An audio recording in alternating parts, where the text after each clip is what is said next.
Hi welcome to my channel నేను educated farmer life. ఈ వీడియోలో సుబాబుల్ గురించి తెలుసుకుందాం. ఈ సుబాబుల్ అన్నది గేదెలు ఆవులు చాలా ఇష్టంగా తిని ఒక పచ్చిమేత. ఈ పచ్చిమేతని తింటున్నాయి కదా, చాలా ఇష్టంగా తినేస్తున్నాయి కదా అని ఎక్కువగా వేస్తాం వల్ల ఎంత ఉపయోగం ఉందో అంతే దురుపయోగం ఉంది దానివల్ల. అది ఏంటన్నది తెలుసుకుందాం. వీడియోని కంప్లీట్గా చూడండి.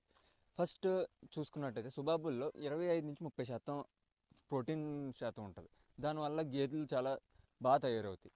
నెక్స్ట్ ఇంకోటి ఏంటంటే దీంట్లో కాల్షియము, ఫాస్ఫరస్, పొటాషియము, మళ్ళీ ఐరన్ అన్నది పుష్కలంగా ఉన్నాయి. పుష్కలంగా ఉండటం వల్ల దీనివల్ల అన్ని రక్తహీనత ఏం రాకుండా ఉంటాయి. పాలు కూడా బాగా ఇస్తాయి ఇచ్చినప్పుడు.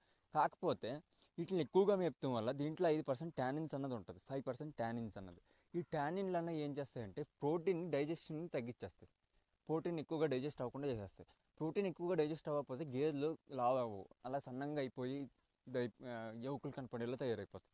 అందుకని దీన్ని ఏం చేయాలంటే సుబాబుల్ని ఇవాళ పట్టుకొచ్చినామంటే దాన్ని ఒకరోజు నీళ్ళలో ఆరబెట్టి మన్నాడు మధ్యాహ్నమో లేకపోతే మన్నాడు పొద్దున్నో వేసుకుంటం వల్ల ఈ ట్యానిన్ అన్నది తగ్గుతుంది. కాకపోతే అది కంప్లీట్గా లేకుండా పోదు. అందుకని మనం ఏం చేయాలంటే ఎక్కువగా ఇవ్వకూడదు. దీన్ని ఎంత ఇవ్వాలంటే 33% ఇవ్వాలి. 33% కన్నా ఎక్కువగా ఫీడ్లో ఇచ్చాము ఇంకా మళ్ళీ ట్యానిన్లనే ఎక్కువ అవుతాయి దాని పొట్టలో. ట్యానిన్లు ఎక్కువ అంటే ఇమీడియట్గా దాని పాలు దిగుబడి తగ్గిపోద్ది. Please like, share and subscribe my channel for more such updates. Thank you for watching.